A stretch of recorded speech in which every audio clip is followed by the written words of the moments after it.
bir zaman karşımda, dur bir zaman karşımda.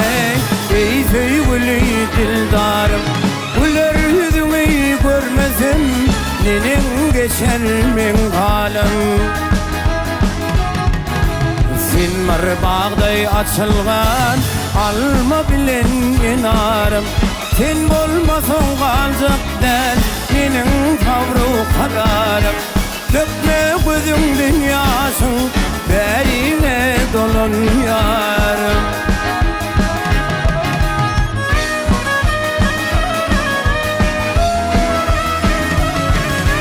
Yar men bağda kuş bolsam seyleylesem bakçanda, ya yüpek matla olup nen yerleşsem bukçandı. Ya kara kuş bolsam men yelmesem ökçandı. Misri bir tavus kimin eyle beyle yıksanda. Dökme gözünden yaşın berine dolun yarım.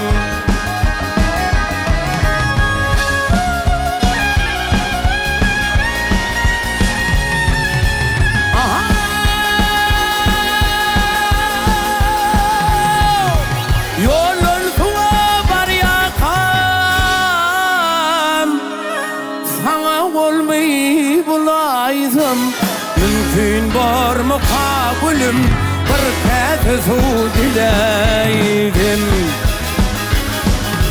Gülüm başın boş olsa men başıma çolaydım.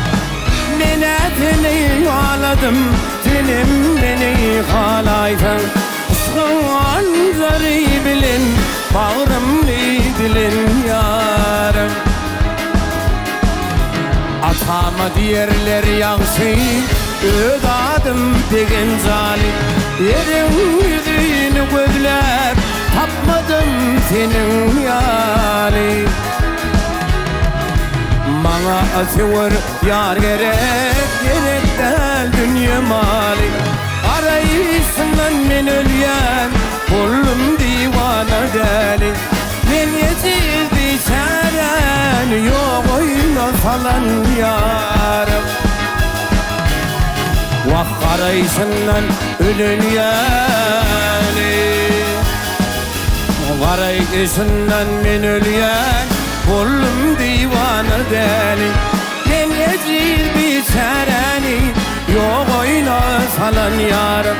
Aşkın hançeri bilin, bağrım bilin yarım. Yok oyna falan yarim, oh, bağrım no dilin.